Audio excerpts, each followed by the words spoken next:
Due vite appese a un filo, quella di una giovane donna e quella della bambina che porta in grembo. Sta lottando per tutte e due in un letto della terapia intensiva dell'azienda ospedaliera di Padova la 33enne di Trebaseleghe, coinvolta domenica mattina intorno alle 9:30 in un gravissimo incidente accaduto in zona industriale a Padova.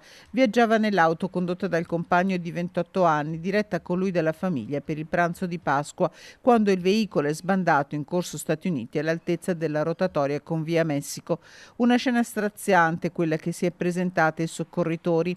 La donna incastrata nell'abitacolo, il compagno apparso da subito ferito ma meno grave. Ricoverata in prognosi riservata, le condizioni della 33enne futura mamma sono apparse da subito disperate. Poche le speranze per lei e la sua piccola, confermano i sanitari.